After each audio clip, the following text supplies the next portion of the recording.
Hello, everyone. My name is Oleg Kagan, and I'm the Community Engagement Coordinator with LA County Library, and I welcome you to Microsoft Word for intermediate users. Before we get going with today's event, I'll take care of some housekeeping, do the land acknowledgement, and tell you a little bit about our Microsoft Office workshops. So if you can hear me and see the slide on the screen, then you're good to go. However, if you're having trouble hearing me or seeing the slide, do let me know in the chat and I will do my best to assist.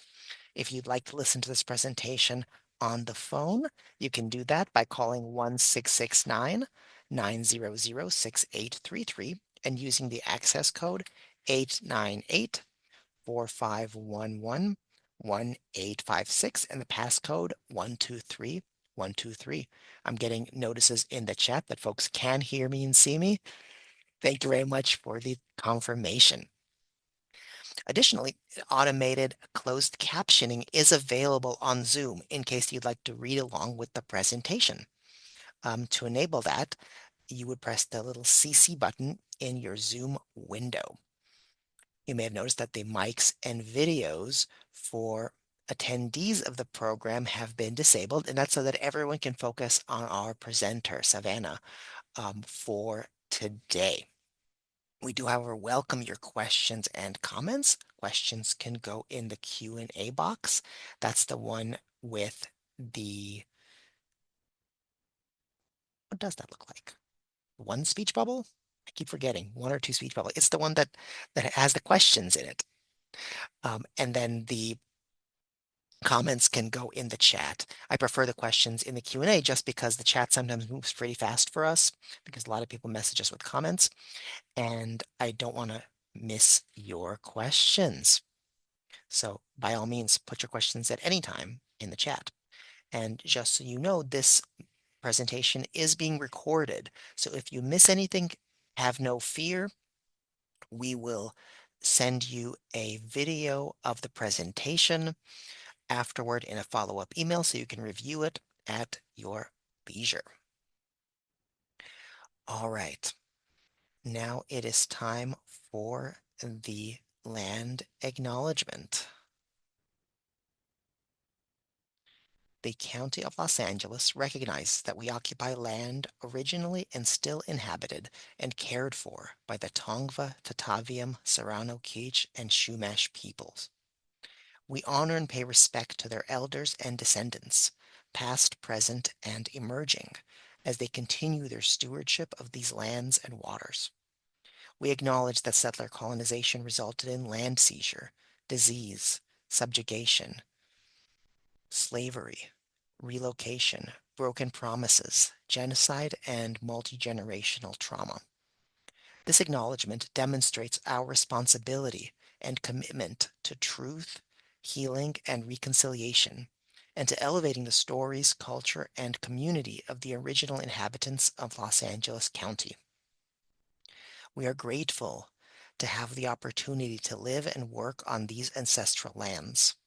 We are dedicated to growing and sustaining relationships with Native peoples and local tribal governments, including, in no particular order, the Fernandinho Tataviam Band of Mission Indians, the Gabrielino Tongva Indians of California Tribal Council, the Gabrielino Tongva San Gabriel Band of Mission Indians, the Gabrielino Band of Mission Indians Kich Nation, the San Manuel Band of Mission Indians, and the San Fernando Band of Mission Indians. To learn more about the First Peoples of Los Angeles County, please visit the Los Angeles City County Native American Indian Commission website at lanic.lacounty.gov. I'm going to post that in the chat as well.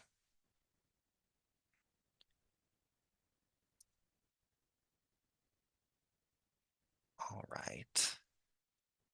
And before we begin with today's program, I will tell you that this series of Microsoft Office workshops will be repeating quarterly, where we do programs for beginners and intermediate users about Microsoft Word, Microsoft Excel, and Microsoft PowerPoint. We are currently On our second program of that series, Microsoft Word, I should say, for intermediate users. Our next program, we are starting Microsoft Excel, and that's going to be Microsoft Excel for beginners on Tuesday, August 12th at 11 a.m. Go ahead and save the date for that. The description reads, does learning spreadsheets make you want to smash things? We can help. Join us for a gentle intro to Excel, where you will learn practical tasks like how to make a to-do list, track household spending, and plan a party. And the registration for that is now open and available. I'm going to post that over in the chat. That was, of course, free like all of our programs. And I've got to say, I'm the one teaching the Microsoft Excel for Beginners class, and I'm pretty excited about it. As a spreadsheet nerd myself, I would like to share with all of you how to also become spreadsheet enthusiasts at the very least. And if you're interested in more LA County Library programs, you can go to lacountylibrary.org and click on the events link on the on the top right-hand side.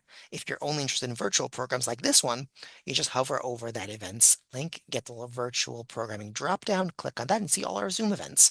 Those are for kids, teens, adults, older adults. All of our programs, of course, are absolutely free at lacountylibrary.org or at any of our 85 library locations. All right, and now the time you've been waiting for, Microsoft Word for intermediate users. And to teach this course, we have Savannah Lish.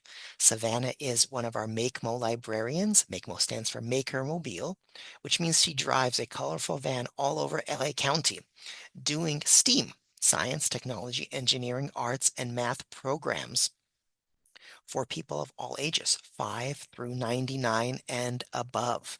And today she joins us virtually to teach us, and when I say us, I mean us intermediate users, about Microsoft Word. Savannah, the stage is yours. Hello. Let me go ahead and share my screen. So, hello and welcome to the Intermediate Microsoft Word virtual program. We will be recording and uploading this program onto YouTube. So for this class, we recommend you just watch and take notes. When you are ready to follow along, you can put on the YouTube video and pause and rewind as needed. Be sure to jot down any questions that arise, as we would appreciate if you keep those for the end of this program. Again, you can put them in that question box that's on Zoom. And you can do that at any time in the program. We'll answer them at the end. And so today we will be going over making a flyer, mail merge, and collaborating on a document with others. So to begin, we are going to make a flyer. And I do want to make a quick disclaimer before we get into it. I am not a graphic designer. I will be showing you how to make a flyer from scratch. What I'm showing you are the tools you can use. My end product is probably not going to look that great, but before I make the flyer from scratch, I'm going to show you what I would do because I'm not a graphic designer and don't have an eye for it. What I would do is when I pull up a new document on Word, instead of going to this blank document, what I'm going to do is I'm going to search for online templates and I'm just going to type in flyer. It's going to take a little while to load, but it'll get there. So then I'm just going to scroll down. Okay, what am I making? You know, they have a missing animal flyer. They have a nice flyer with the bottom where you can cut it so that people can get whatever information they need, your phone number, your Instagram handle. I love that. They're going to have all sorts of things. What I'm looking for is something that has pictures so I can show you what I need to show you. Let's see. I'm going to actually go back. The flyer that I've liked using isn't coming up right now. Oh, actually, here it is.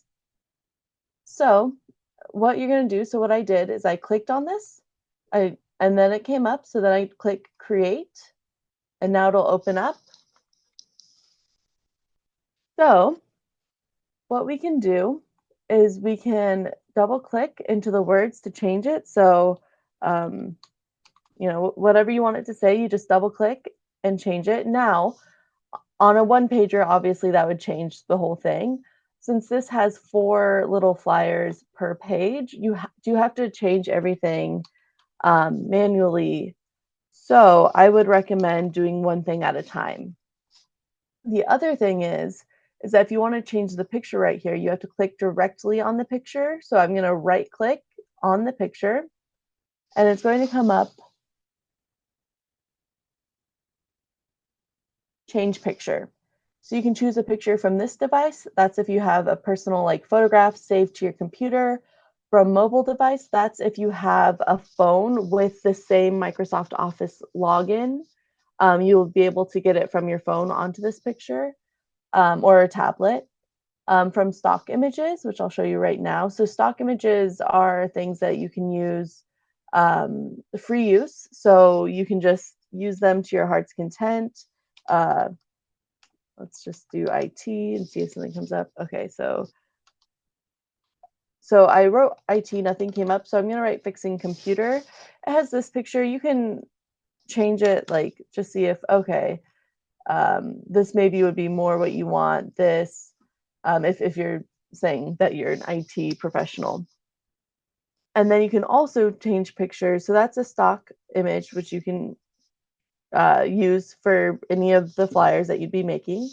And then from online sources, these are pictures from websites, so they're not fair use. You could get in trouble for using it, but you might not. And what's nice about these is that Microsoft does give you the credit, so people are less likely to get upset if you credit their work. And then we also have the icons. So the icons are little kind of pictures that are more just little, as you can see, icons. So, and then we can have little pictures right there. And so if you wanted it, you just click on it and then click insert, and it'll look like that. And then you do the same thing to all the pages. If you accidentally don't click in the picture, or if you come up here and go to insert, it'll insert it in the background. So 1 second.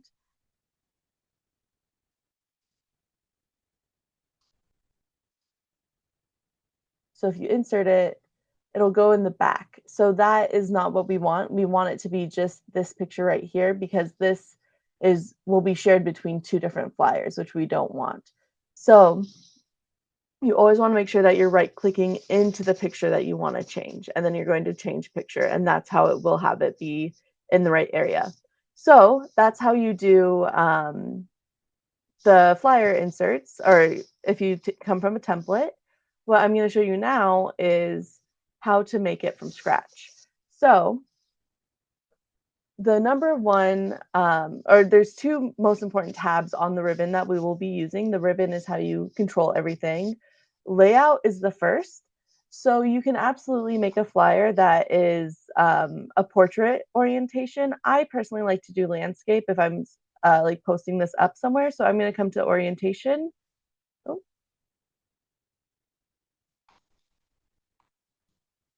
And then I'm going to click landscape, and it already changed. So there we go.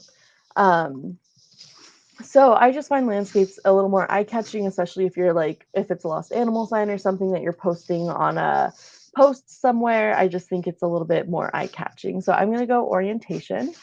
And then for margins, the 2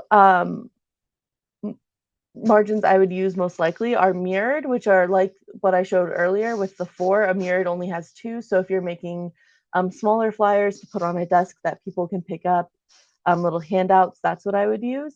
And narrow. Narrow is what I'm going to be using today. It pulls the cursor out to here. It doesn't go all the way to the edge, because if you have the cursor all the way to the edge, the writing or pictures, whatever is on the edge of the paper, may get distorted or be cut off completely by your printer. So the narrow margins are kind of as far to the sides as you can go, while still safely having, the print maintain integrity. So that's what we're going to do with the layout. And now we're going to go to insert. For insert, this is how we get the pictures, the shapes, the icons. So I'm going to start with shapes. We'll do maybe an oval in the middle here, and then maybe, so I want to change the color of the shape in the middle. I want to make it a little bit lighter and maybe green. So I'm going to change it that way. So shape fill. You can also change the shape outline. So if you want it to be a different color or a similar color but just darker, I'm going to go maybe opposites. I think that's fun. So that's how you do that. And then I'm going to open up another shape. So again, I'm just going to go to shapes, and I'm just going to go maybe here and just have this guy here. And actually, I'm going to, with the 4 arrows in the middle, I'm going to grab it and pull it up a little bit because the bottom are actually going to do the cutoff. So with the 4 arrows, that's how you move it. If it looks like that, then it's not going to move anything at all. The cursor won't. Again, I'm going to change the shape and color. So I'm going to click in here. For shape fill, we're going to do light orange. And then for the shape outline, we'll do dark green. Okay. So we have that. And now we're going to insert a text box. So again, for the text box, there'll be a few different types you can choose. Let's let it think a little bit.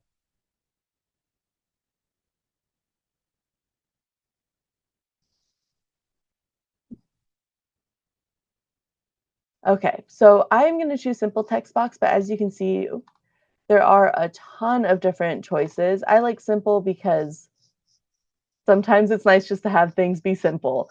So what I'm going to do is I'm going to use this arrow, the 4 arrows, I'm going to move it into this area. And that way it'll be a little more eye-catching.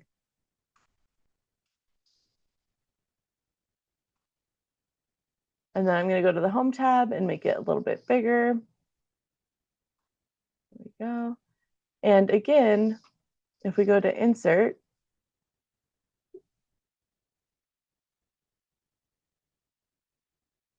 okay. So now I'm going to add maybe a few icons, maybe music-related ones. All right. Maybe a piano, and then I can also choose multiple shapes at the same time. I'm only clicking, I'm not holding down any keys. They'll just all automatically get chosen, so that's really nice.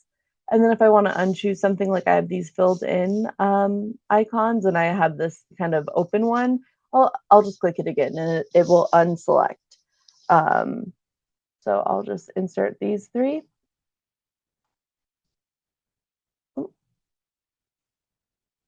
Okay, and so they're not going to move because I need to click on the layout options. This is the default is inline with text, and that will make it so that it doesn't move, so that the text, if you're writing a paper or something, it won't interrupt the words that you're writing. So what we're going to do, there's a few different ones, square, tight, through. What we're going to do is through, and that just means that it will, let us move it anywhere. So I'm actually going to leave it. I like where it initially put it, but I'm just going to go ahead and make this through as well, just in case we need to move it later. And then what we're going to do is we're going to, again, go to Insert and then Pictures. And again, we could do, if we have a picture on our personal device, online pictures, but I'm going to use stock images so that way we don't get in trouble, just in case someone sees it and realizes that we used their picture. So I'm going to look up piano lessons. Let's see if anything comes up. Perfect. I like the ones where they're just hands. I think that's really nice and kind of gets the point across. All right, so it's downloading. All right, so this is a little bit bigger than I want, so I'm just going to go to these little dots on the side. If you do the dot in the middle here, it'll kind of warp the picture, and if you do the dot on the side here, it'll warp the picture. But if you do any of the dots in the corner, it will keep the picture the same size, or I guess the same ratio, and just make the size smaller. So that's one way. Now, okay, and then again, I have to go to the layout button and make it through, which is this one right here. And I'm going to put this over here. I'm going to put this picture in that little box. Now, if the shape, something happened and I accidentally made the shape on top, or if I realized, oh, I don't want that picture for some reason, I don't just want to delete it, I can always bring these to front and to back. So if I bring this to the front, it covers the picture. But if I right click inside of the shape or inside of any of the inserts, then I can send it to the back. Now, send back means that I would do one layer. That one will work for this because there are only 2 layers. If I send backward, that'll send it all the way back. So if there were 3 layers, it would send it back all the way, all 3 of them. So backward is all the way, back is just 1 layer. If you think about it like a scrapbook, that's like how I like to think about it, where you have your pictures and the different cutouts and shapes covering each other and on top of each other. It's those layers if you are wanting to picture as a physical thing. So we have a bit of a sad poster here, but that's okay. But that's how you insert the shapes, the text boxes, and the pictures for whatever flyer you'd want to make. Now, if you want to do the little pull-offs at the bottom, this is a little tedious, but I think that these are worth it because they're so useful in terms of people, being able to get in contact, get your information, and people can bring it with them so they can remember, as opposed to just seeing it and taking a picture and it gets lost in their phone forever. So how to make the little boxes. So we're going to do text box. We're going to do simple text box again. We're going to write our phone number in the middle of it, 34. And then we're going to take this to the bottom and we're going to use this spinny thing. And when our mouse shows the spinny arrow inside of the spinny arrow, that means we can turn this. And then we're going to take those 4 and we're going to take it to the bottom. So can we go any lower than this? All right. Oh, we don't want to go all the way over to the side again because then it might be warped. And so then we'll just copy this and then click paste, right click or touch control, hold control while you touch the V. Oh, one sec, it's not copy. Oh, there we go. Let's try that again, maybe. Come on. Okay. So, oh my goodness. 1 second. I'm touching Control Z, and that's how I got. So what I did was I held Control and I touched the Z button, and that's how you undo things. So I'm gonna just try to copy and paste this again.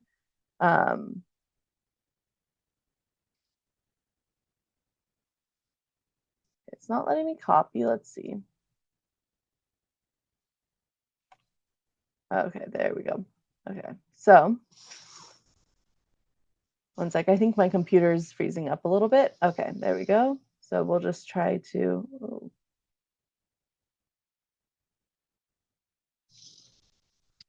Okay.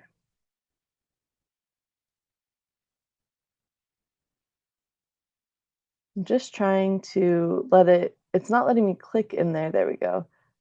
All right. So let's see if we can move that. There we go.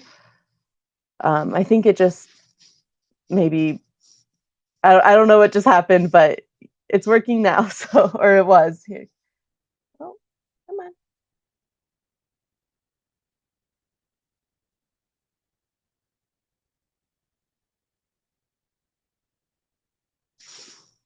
All right.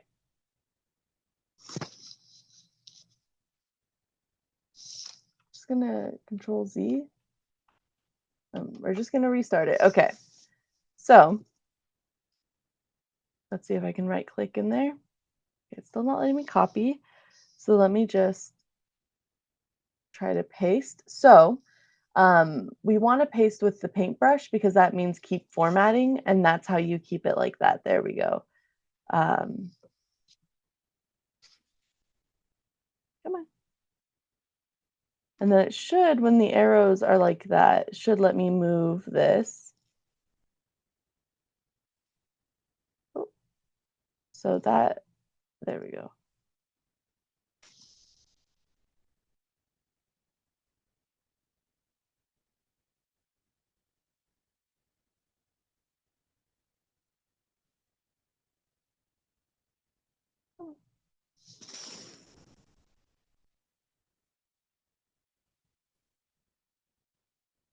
Okay, there we go.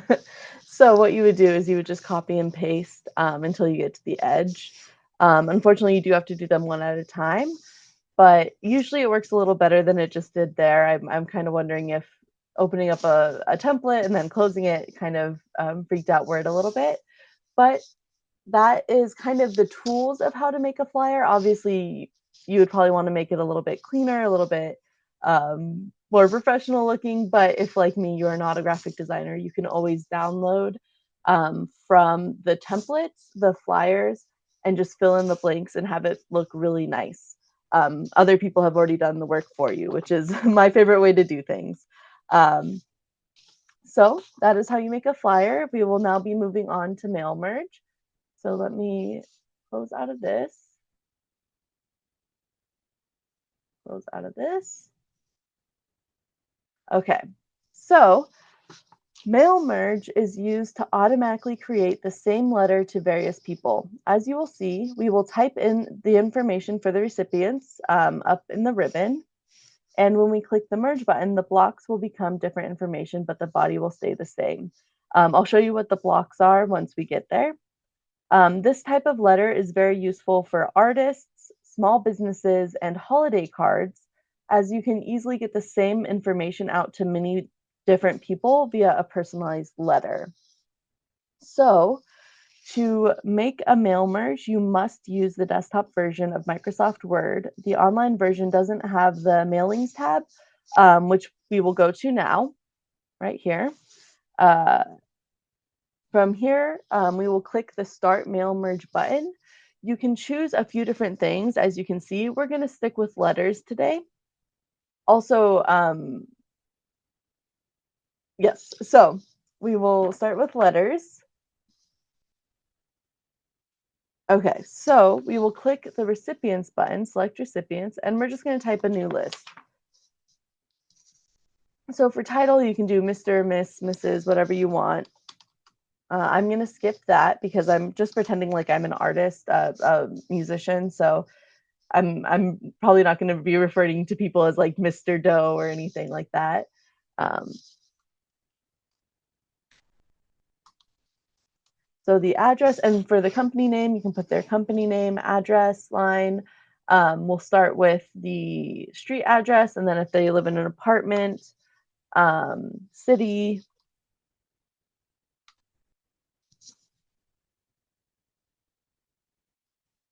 state, zip code,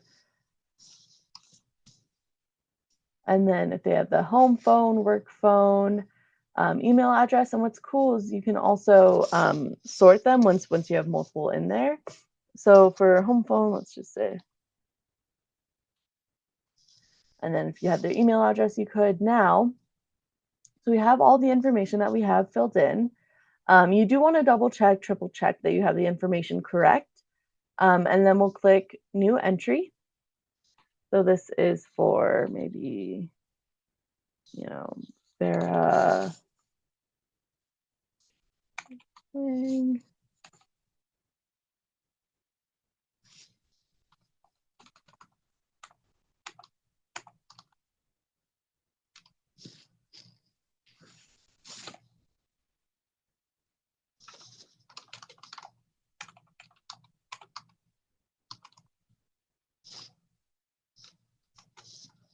And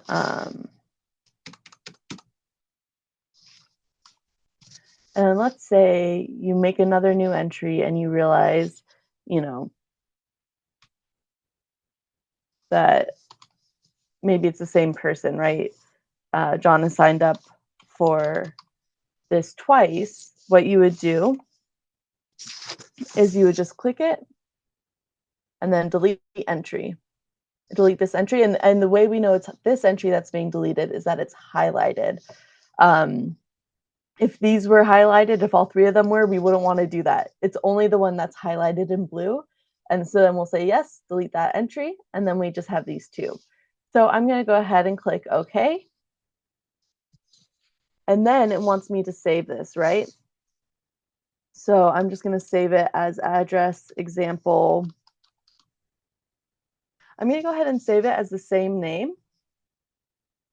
And what's going to happen is that it's probably going to ask me, it already exists. Do I want to replace it? Yes. In this case, I do. If I didn't, I could add it to. I could, add.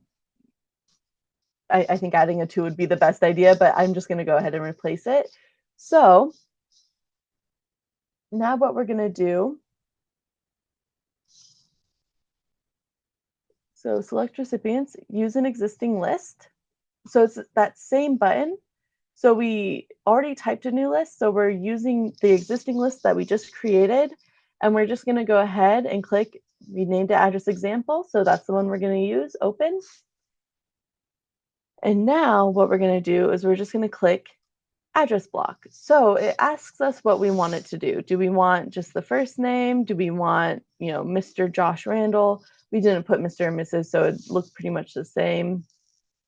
And we can look at all of our people. So if you had 10, you could look at all 10. I'm just going to do nicknames because,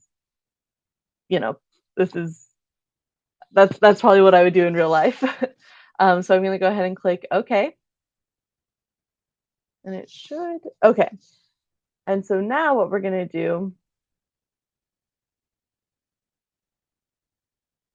oh, sorry, it added on the end. So what I'm going to do is I'm going to delete one of these because I don't need it. And then what I'm going to do is I'm going to highlight, control copy, click enter, enter, because it'll go in where the cursor is. So that I accidentally put it at the end. Actually, I'm just going to go ahead and delete this and put my cursor where I want it to be. So my cursor is now at the top of my page.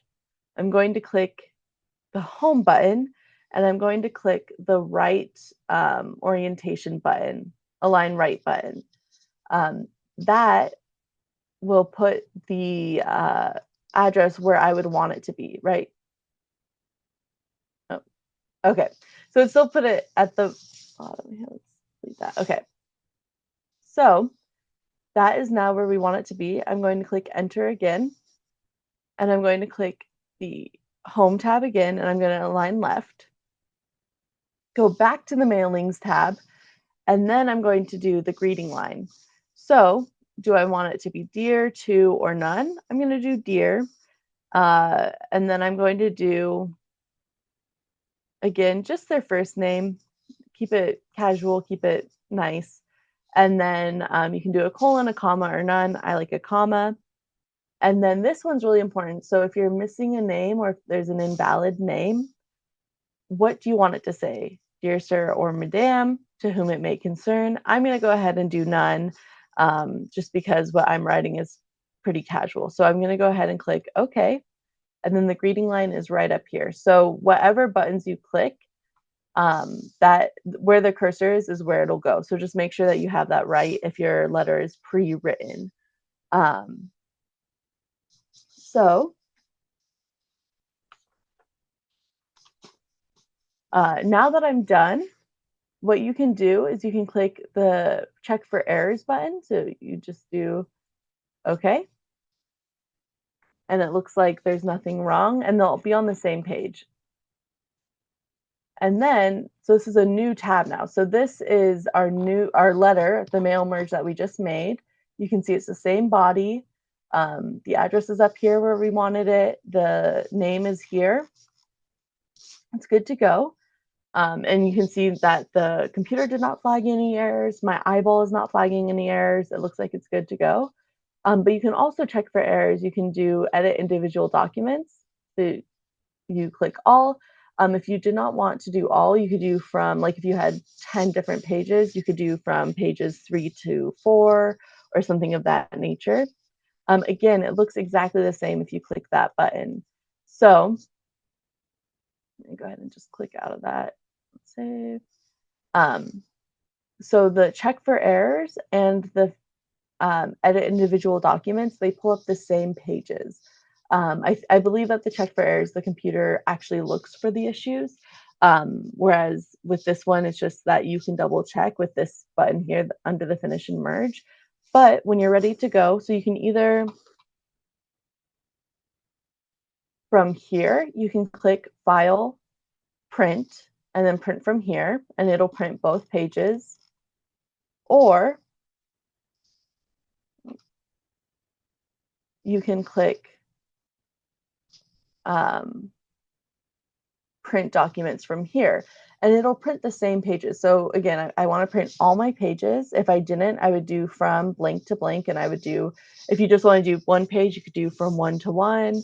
If you want to do multiple pages, you can do from 2 to 5 or whatever pages you want. I want to do all of them, so I'm going to click OK. And then I want to do all the pages, so again, all.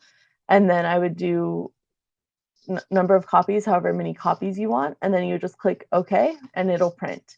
So that is how you do a mail merge. I know it sounds really confusing, but once you try it once or twice, it's actually very easy. And if you like doing yearly cards to loved ones or something like that, I think this is so useful if you're a small business. Again, you can really let a lot of people know, oh, there's a sale going on, we have a special. And it's just a really quick way to do that. Once you try it once, you'll realize, oh, this is actually really doable. So that is mail merge, and we will be moving on now to collaborating on a document. So collaborating on a document sounds really complicated, but it's actually very simple once you try it. Excuse me, I almost just pulled out my microphone. Okay, so I already have my paper written that we're going to co-edit. And what I'm going to do is I'm just going to come up here to the share button, this blue button right here on the top right underneath the close button. So we're going to click share. And I'm going to go ahead and share through OneDrive. Document 2, perfect. Okay. All right, let it think a little bit.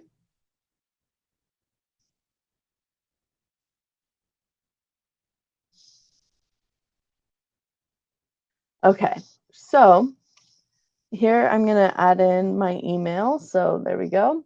And then this is the most important button in my opinion, because it's so easy. It automatically sends as can view. So this is where someone can read it. They cannot make changes to the document. There's also can't download. So on this one, you can view it, but you can also download it. If you download it, you still can't make changes though.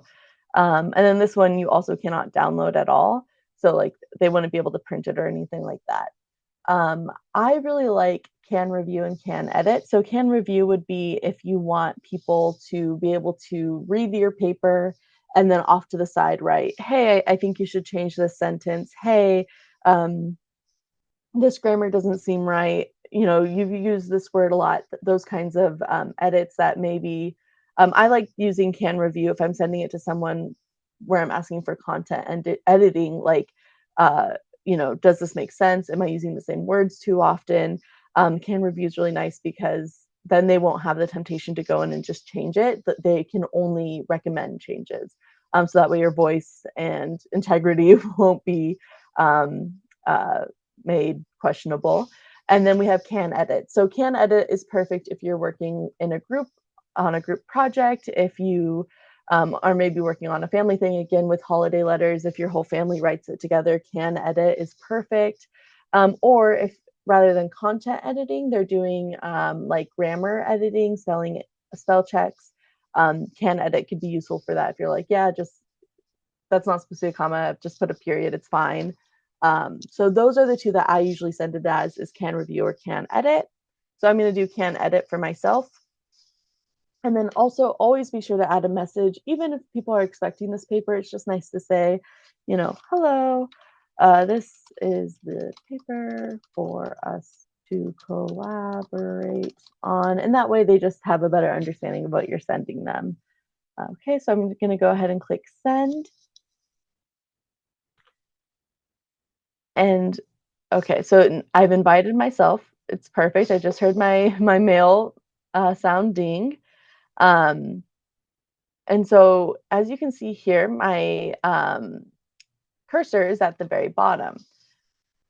Now I'm going to go to my email and I'm going to click on document 2. And what you can see once it opens is that if I hit space, you can see right here, this red, that's where my cursor is on this page. So, I'm just going to click hello. And in almost real time, you will see that it is added onto this paper.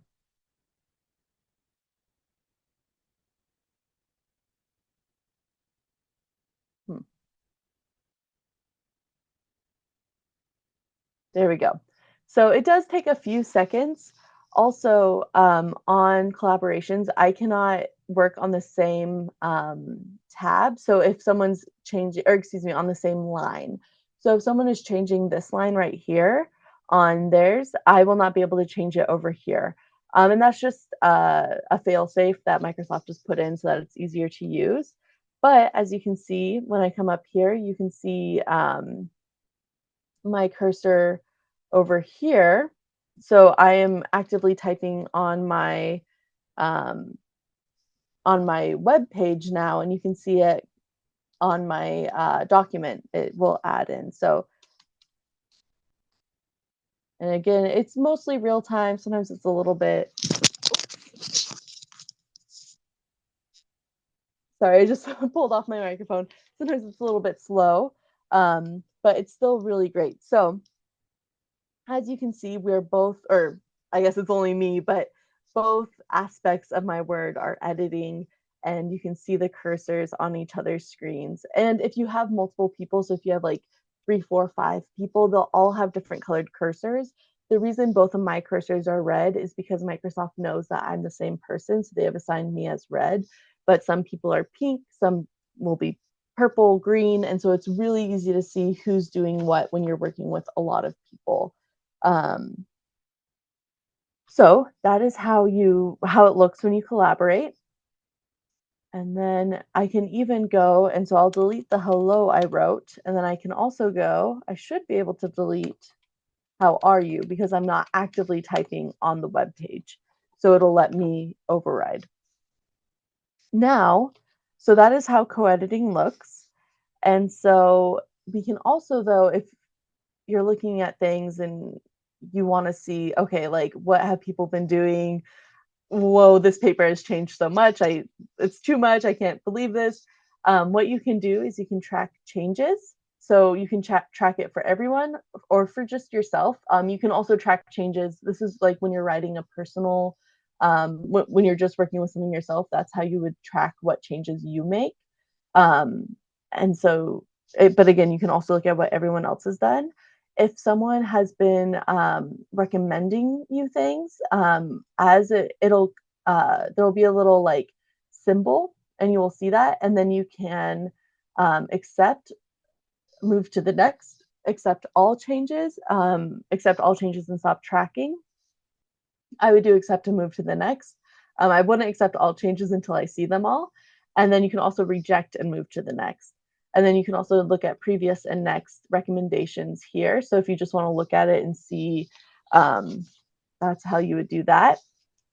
What's also very useful, especially if you're working on a very big project, like maybe a book or something of that nature, the compare, because you can compare major versions and last version. So a major version would be, maybe there's like multiple pages difference. There's a lot of words difference, that sort of thing would be a major version. Last version would be whatever you last worked on. So it could be the difference of, again, multiple pages. It could be the difference of one word. And that's how that would be. And then specific version, you can look, oh, I really liked version three versions ago. You can make note of that and then compare and contrast. Um, you can also combine revisions from multiple authors into a single document. I would be careful using that button, but you can do that if you would like. I really like the compare function, especially if you're maybe working on a school paper or something of that nature. Sometimes you get a little kooky in the mind, and so it's good to see, okay, am I on the right path here? And it sounds so complicated to collaborate on a document, but that is how you do it. That that's it. That's all we have for this class. Thank you for watching, and yeah, if you have any questions, please let us know. I have questions, and there are a few questions. Actually, speaking of the track changes, Yes. is it possible to demonstrate what the edits look like? I don't know. Here, let's see. Oh, it's mine. Let's do. Um, it's. I don't think.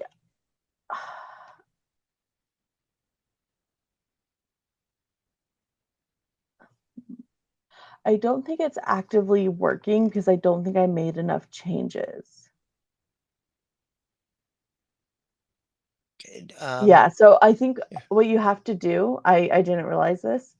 You have to turn on track changes for everyone or just mine at the beginning of your document, Mhm. and then it'll track them, and then you can change, accept or reject the changes that were made. I I didn't see. realize that you have to track from the beginning. I see. See, from what if I don't use track changes that often because I find them kind of annoying. But Yeah. it's definitely a useful feature if you're editing with a lot of people and you need to see the changes, and if you're the one who's um, approving the changes. They typically look like just like a red line. If you're crossing, there's a red strikeout if you're crossing something off, Mhm. and I think it's a mother color if there's text added. So it makes it really clear when changes have been made. Mhm. Let's see. So here is a question from the beginning. Mhm. Do you have any tips on adding an image to a document? I think it's just so I do think that adding an image, if you're making a flyer or something, it is useful sometimes to have your own image. Hmm, With that being said, sometimes it's just not really possible. So I think having an idea of what you want. So like for the piano lessons, I knew that I didn't want a full person. I just wanted hands and the keyboard. And hmm, so that's what I looked for. Whereas um, if I was making maybe a found animal sign, I might not put an actual picture of the animal I found just in case it's like a fancy breed and someone might say it's theirs when it's not. Whereas if it's a lost animal sign, I would use my own picture because I want people to know what my pet looks like. With that being said, I think just having a good understanding of what kind of picture you want to portray. So, do you want to portray yourself as an expert in something? Do you want to portray yourself as a teacher? Do you want to portray, oh, you're so frustrated by this thing, and oh, I can help? And are you a superhero in this hmm. instance? So, just having an idea of what you want to portray, and then trying to find a picture that's as close as possible. Actually, do you mind? I'm going to share my screen real quick. There is one thing that I want to let people know, and this is kind of in between beginner and intermediate. And we talked about this, Savannah, you and I, in the past about layout, about like Mm-hmm. the bringing things in line with text Mm-hmm. and layout. So let me see if we can. So what I'm going to do is I'm just going to insert an image. I'm just going to choose whatever image. It doesn't really matter. So let's do like just stock images. I don't I just need something to bring in so I can show what this looks like. I really want to picture, oh, this one right here. I was going to say I want a picture of the cat, because for obvious reasons. Um, so it's obvious to me. I like animals, including cats. Okay, so as you can see, I just put this image in here. And so what you'll notice is that it's surrounded, and there's this little button on the side here, layout options. Now this is very powerful. What it defaults to is inline with text. That means if you have a paragraph on top of it, you have a paragraph on the bottom of it, the image will go and it'll move those paragraphs. And anytime you move any of the text around it, the image will also move with the text. Now this is good in some ways if your layout is really simple. It's really bad if you're making flyers. In that situation, you want to go down here and you want to select in front of text. When you do this, that allows you to move the image however you want, and it gives you a ton of flexibility, including the ability to group images together.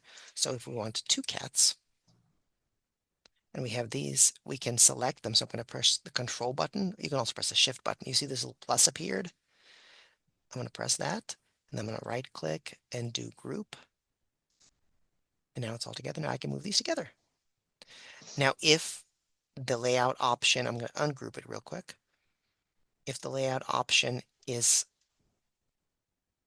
in line with text, then we won't be able to do that. I won't be able to select this and this together. So I'm trying to click on it. I'm holding shift and trying to click on the second image, and I'm not able to because this one we can still move around, but this one I can't move it around because it only moves with in line with the text.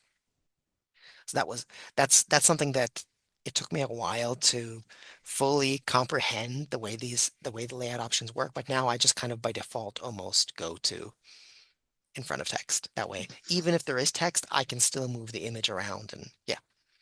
Sorry. I just wanted to share that because it's a big one. So let me see what the next question is. Oh, Q&A. All right. I have trouble making lists. Um, for example, keeping the alignment consistent. I know how to use the ruler to move things, but then sometimes that moves something else, and I don't know how to correct it. Mhm. I think so. When you use the ruler to move things, you're affecting the margins. So I wouldn't necessarily recommend that. I think if you're making a list, um, maybe a text box would be a good call because then it's in a narrower spot and you can make the text box the size you want the list to be, and then it'll fill in the right size. Or you can always, yeah, you also like, I think with lists sometimes it might just be that it won't be the exact same size, and sometimes things will have to go on a second line or a secondary line. So if you use these features up here, so if you just make a list like, just like this, Mhm. um, you know, animals I like,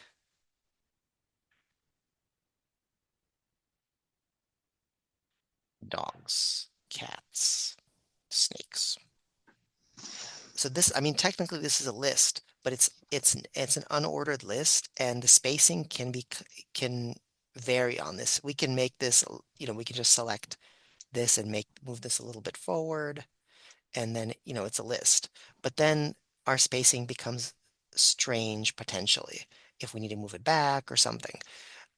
So that's why it's always recommended to when you're making a list, whether it's a bulleted list or a numbered list or an outline type of list, is to use the built-in list features because they will take care of the spacing for you. And you could make micro adjustments to it up in the ruler, but generally speaking, using the nested lists is recommended. That'll take care of, often it'll take care of those issues with the spacing. Mhm. Let me see what the next question is. Hopefully that was helpful. Um, can you show us built-in dictation in Word? How good is it for taking meeting notes? I would use it to just transcribe meetings, then feed them into AI to summarize meeting notes, find action points, etc. Yeah, I've never used dictation for Word, so I don't know for sure. But I would imagine it's here. Let me see if it can see what I'm saying right now. Here, let me share my screen again here. So I believe I just turned it on. Let's see. Buttons all the way at the top on the right-hand side. Ah, there we go. Let's wait. Hello. Okay, so it's listening for English, it says. Okay. I I would say this is pretty accurate. I would imagine maybe in a meeting, I would imagine that the fact that I have a microphone on helps. And then I'm also alone in this room, so it's the sound is not being affected too much right now. In terms of there's not too much noise, white noise, coughing, that sort of thing. Um, but I definitely think that using this in a meeting, as long as you're not explicitly told not to, sounds like a good idea, and it sounds like it might be a useful tool. Yeah, the the it seems like it would work perfectly, at least for one person. I feel like I should use it more. I mean, I don't know. I've never used dictation in Microsoft Word. I've tried it in Google Docs and it also Mm. works, but this is easier because this is not in the browser. It has a Yeah, direct connection to your microphone, doesn't need permissions or anything. I think that if you use it in a meeting, it's going to be a giant text block with a whole bunch of you'll have to do a lot of work editing out, figuring out who said what. There are, I think, other AI tools that are not related to Microsoft Word that will do this meeting kind of transcription and dictation for you. And those might be better for that specific purpose. But yeah, this dictation in Word certainly has some potential to save some people time and effort in several ways there. So let's see, next question. I think this is about mail merge.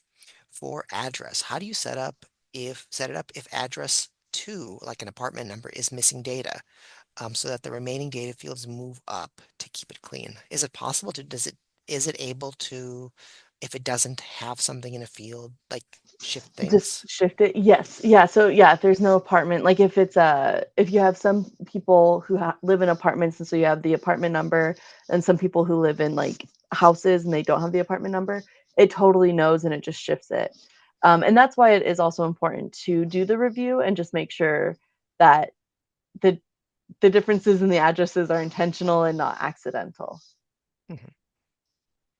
Thank you. And then somebody had asked, will we be able to go back to see what Savannah's teaching on right now? This particular topic, documents sharing. And the answer is yes. Yeah, in a few days probably, Mm, because it takes a little while. We have to edit and then upload, so it does take mhm. a little while to get this onto YouTube, but as soon as possible, we will have it for you. No promises, but very likely tomorrow. Oh, okay. And so, yeah, we'll send a follow-up email with a YouTube link. So then you'll be able to watch it, share it, just watch the parts that you need, slow it down, speed it up, whatever helps you with your learning. Mhm. Okay, and then I think I have, well, one more pointer. So, we had a really useful tip that I would like to pass on here, like to amplify and bring to the foreground. I'm going to just read it verbatim because it's useful. Important for track changes for the final review to accept or reject all the changes before sending a client or somebody else the final version of the document. In the past, this person's group sent a report to a client with all the changes in review form, and the client was able to see who made what changes. It was not very professional and very embarrassing. So if you are using track changes, make sure that they're all resolved before sending your item to your clients. Yeah. I also did see a question that in the main chat that was, can when you share a document, can the other person have access to your personal profile information? So you'll be emailing it to them. So they will have your email, your first and last name, but they won't have access to like get into your Microsoft account and like pirate things from your Microsoft account or anything like that. Your information is safe. They will not have your physical address or anything like that, or if your credit card, if you're like paying for it, nothing like that. But your email address that is associated with Microsoft Word will be what they see. So they'll have that private information, but none of the other private information unless you share it with them. And then another mail merge question. How would I mail merge for envelopes? For envelopes, so there is a third option if you look at the drop down from mail merge. It's I believe the third option is envelopes. I don't quite know how to do that. I mail merging for the envelopes. I think you would just put in the information and it would have it. I just don't know how to print on an envelope. That's the issue. And I guess actually you would just But have this is the just size on the page. options. Yeah. Yeah, Okay, so that's what you in do. the page size, there's envelope size depending on what envelope size. So it's essentially the same. Yeah. So You, what you would yeah. do is you would put in your own information for the corner where it's the return address, and then you would just use the same address block. You would just remember what you named those addresses you input, um, and that's what you would use as the address block, and then you would print. And then there was a question, and I think we talked about this briefly. Um, can you use mail merge for emails, like the Microsoft Word mail merge? Yes. So it's a little complicated. It's certain emails will work with mail merge from Microsoft and certain emails will not. Um, and so I would just recommend, uh, opening it up and testing it out yourself. But it can get pretty complicated. Um, and it requires a little bit more like you need an Outlook account, email account, and I think it might work with some other emails. But I was trying to research it for this, and I just ended up confused. So I would recommend if you have an Outlook email account, absolutely you can use Mail Merge. If you do not, I would just recommend looking into it and seeing if it will support your emails. And then are there future intermediate Word details to come in a class? I don't think so. I think this is the intermediate Word class. Yes. Yes. Yeah. So if you have something specific you'd like to learn, you're welcome to tell us and we can see if we can add it. Or if I didn't cover something and you're like, you're welcome to ask about it and we can see if we can add it. Or we could always try to see if who knows if we'll do an advanced word class. That's not planned, but maybe if there's enough interest. So yeah, if you have suggestions, we always welcome feedback. Throw it into We the appreciate to the post-event survey, or just respond to the email.